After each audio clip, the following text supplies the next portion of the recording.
storytellers, welcome back to my channel. Today's video, as you could tell from the title down below, is a small little book haul.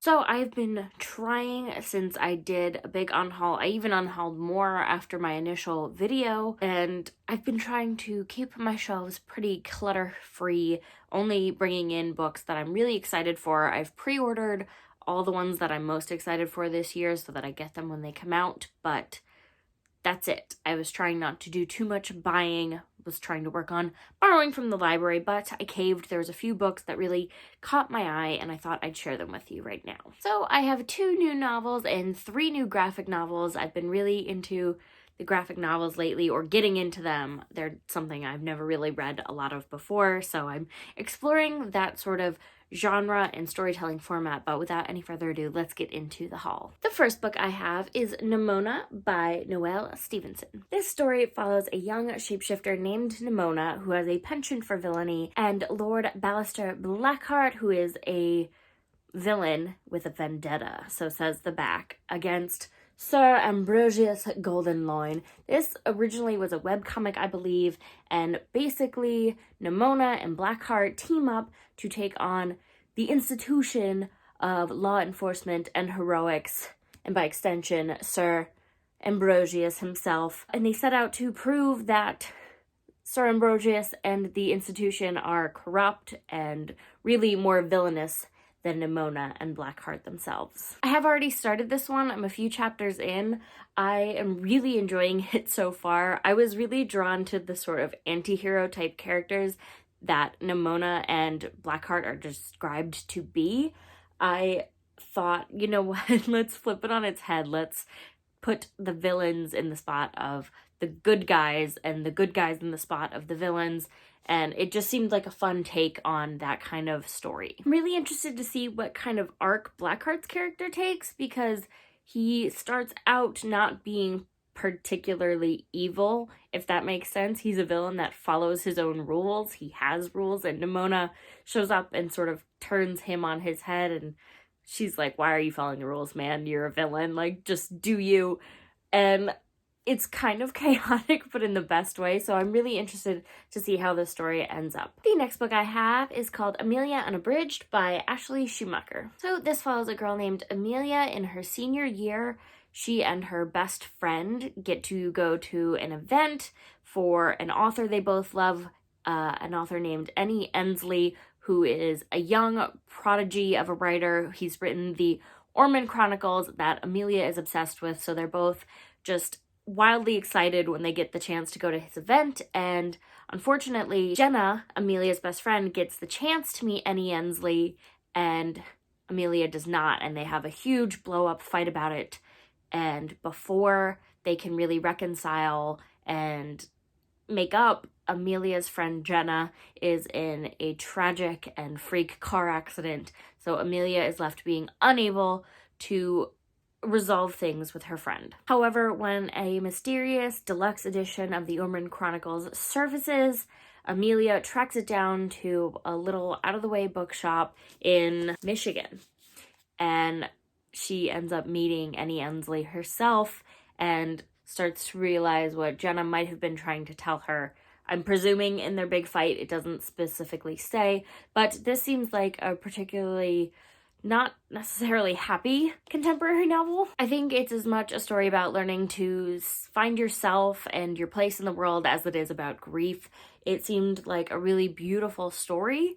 It's a debut novel, and it just sounds like something intense to tackle for a debut novel, but I'm really intrigued by it. The cover's gorgeous, so I decided I'd pick it up to give it a read. Next, we have Brightly Woven by Alexandra Bracken. This graphic novel follows a girl named Sidel, who is a talented weaver in her village, and basically her life gets upended one day when a young wizard named Waylon North comes to town and seeks out her help. Waylon needs her help to get to the capital so that he can deliver a message that can help save many kingdoms from a war. And she plays navigator, but also she mends his magic cloaks. They encounter many setbacks, including a dangerous dark wizard, and as their journey progresses, Sidel learns more about her powers, and she learns that she might actually be the key to preventing this huge kingdom downfall. Brightly Woven was originally an actual like novel and not a graphic novel, I believe, and I think you can still find the original novel in its just fully worded format, but I saw this in a video the other day and the cover illustration just looked so cute and the story sounded very promising as a fantasy, so I decided I'd pick up the graphic novel version, especially because, like I said, I've been looking to get into them a lot more, and I'm really intrigued to see what Sidel's powers are. I don't know if she has magic in her and that's why she can fix his magic cloaks, or if she just is somebody who has the ability to broker peace between kingdoms. You know what I mean? I don't know what her arc is going to be, but I'm very intrigued. Next, I have another graphic novel called Thirsty Mermaids by Kat Leyh. This follows a group of mermaids who are getting drunk off of shipwreck wine and they run out, so they decide to go on land, become human, get legs, so that they can continue getting drunk. However, they wake up the next morning realizing that they never learned how to undo their spell, and so they are stuck with legs on land until they can figure out how to do so. Ensue shenanigans where they find a place to crash, they find jobs to sustain themselves, and I assume they keep getting drunk. This just seemed like a wacky, fun flip on the fairy tale take. It reminded me a lot of a show on Netflix called Disenchantment. It is basically a fairy tale story, but like turned on its head, so there's nothing sort of overly magical about it, if that makes sense. Like the princess is getting drunk, she's best friends with a demon, elves curse, there's evil plots, mermaids get drunk, all that kind of stuff. It is by no means a kid's cartoon. It is very much an adult cartoon, as is, I think, this book. It's definitely a more mature sort of take, I think, but it just seemed something along those lines of just flipping what you'd expect from a mermaid story on its head by having them get drunk and be human and then get stuck being human. It's crazy, but it did seem like a lot of fun, so I thought I'd pick it up. And the last book I have in this haul is Last Night at the Telegraph Club by Malinda Lo. This story is set in 1954 in Chinatown, America, and it follows our main character, 17-year-old Lily, who,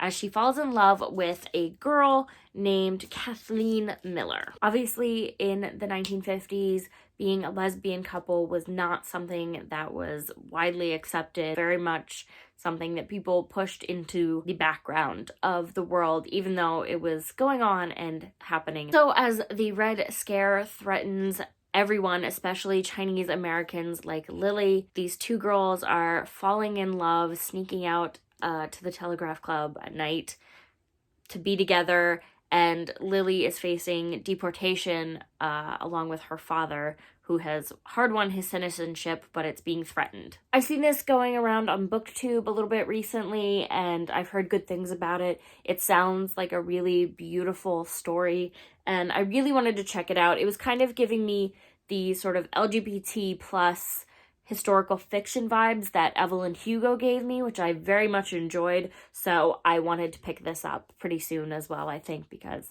I think I'm going to really enjoy it. But that is it for this haul. Have you hauled any of these books that I mentioned yourself? Have you read any of them yet? Let me know down in the comments if you have, if you're planning to, what your thoughts were if you already have read them, all that good stuff. But for now, I'm going to go. If you want to keep up with me and all of my bookish adventures, you can go ahead and click the subscribe button, and you should definitely ring the little bell so that you don't miss a beat. I post videos every Friday. I will see you guys on the next one. Bye!